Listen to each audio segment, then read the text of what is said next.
All right, let's dive right into this explainer. Today, we're looking at how the American backyard is undergoing a pretty fundamental transformation.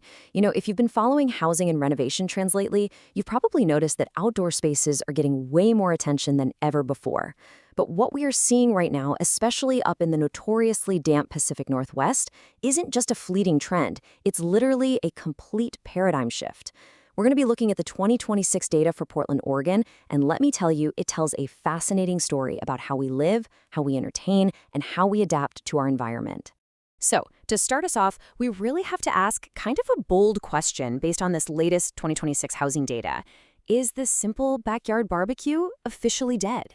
For decades, the standard was just dragging a grill out onto a concrete pad for a few months of summer and then tossing a cover over it the second the rain started. But the data coming in from designers, suppliers, and contractors is showing a very definitive end to that era. There's a quote floating around the industry right now that says, "The simple backyard barbecue is officially a relic." And honestly, that hits the nail on the head. Homeowners just aren't building those temporary seasonal setups anymore. They are building for permanence. The whole idea of an isolated grill on a patio is being completely replaced by comprehensive living spaces that are designed for year-round entertaining.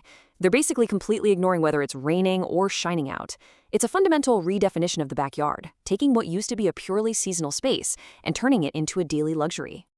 Now, the absolutely crucial point here is that this shift represents a massive financial investment. We aren't just talking about upgrading to a nicer Weber grill. According to the 2026 aggregate data, the average covered outdoor kitchen project in Portland is now topping $85,000. Yeah, you heard that right. That is literally the price of a major home addition. So to really understand why people are making this level of investment, we need to break down exactly what it is they are building. Okay, moving into section 1, the new outdoor room. We are seeing a really stark contrast right now between fading trends and the new standard. Those uncovered paver patios, granite slabs, and stainless steel carts, they are fading fast. And why? Well, because they simply don't hold up to the elements year-round. The new standards demand something much more robust. We're talking enclosed structures, ultra-durable sintered stone countertops, and marine-grade polymer cabinets. These are highly engineered materials required for a space that's meant to be used from October all the way through July, not just in the dead of summer. Which brings us to Section 2, weatherproofing the Pacific Northwest. When you look at the showroom data from major Portland suppliers, it's pretty wild. A staggering 70% of projects now include a permanent solid roof structure. Homeowners are treating the outdoor kitchen as a true room addition, not just some open-air accessory. And to be clear, these aren't just simple little canvas awnings. They're full-blown pavilions, often complete with integrated infrared heaters and ceiling fans. They're creating this comfortable little microclimate so you can actually sit outside and enjoy a meal even when there's that constant Portland drizzle. Now, to understand exactly why traditional materials like granite are out, we have to talk about its replacement, sintered stone. Think of brands like Dectin or Lapitec. It's ultra-compact and completely non-porous. And this matters immensely. Because in the Pacific Northwest, a porous stone like granite absorbs moisture. When the temperature drops and that moisture freezes, the stone expands and cracks. But sintered stone? It's UV stable and practically indestructible against those freeze-thaw cycles. It's become this incredibly pragmatic, high-end staple in historic neighborhoods like Laurelhurst. And that weatherproofing trend, it brilliantly translates right over to the cabinetry as well. A prominent Portland contractor recently confirmed that 90% of their market is now using marine-grade high-density polyethylene, basically a super tough polymer, for their cabinets. Real wood warps, especially during 9 months of drizzle, and stainless steel gets water spots and can actually corrode over time.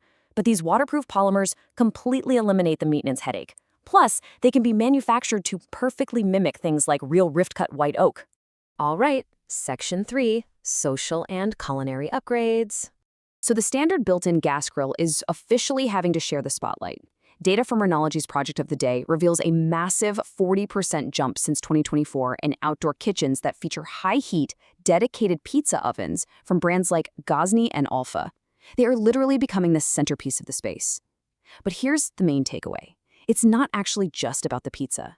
It's really about a broader interest in versatile, authentic, communal cooking experiences.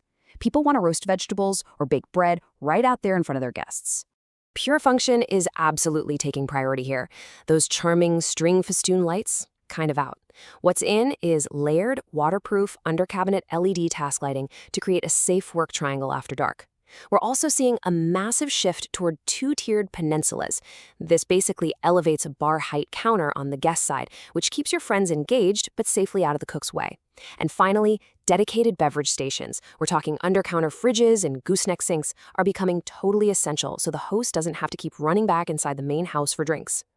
I actually really love this next detail because it shows how beautifully function merges with form. In neighborhoods with a super strong gardening culture like Selwood and Mount Tabor, traditional tiled backsplashes are actually being replaced by integrated, living, vertical herb gardens. Just imagine being able to reach right across your prep station to clip some fresh rosemary, thyme, or mint for a cocktail garnish. It connects the cooking space directly to the garden, embracing a true farm-to-table vibe right in your own backyard.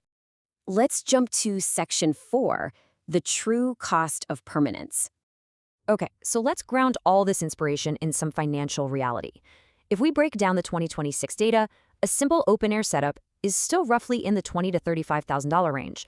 But the moment you add that crucial covered structure, the centered stone countertops, and the utility connections for a fridge, boom, you jump right to the $75,000 mid-range. And if you want the whole shebang, the pizza oven, the overhead heaters, the extensive lighting, the plumbing, you are easily looking at $150,000 or more.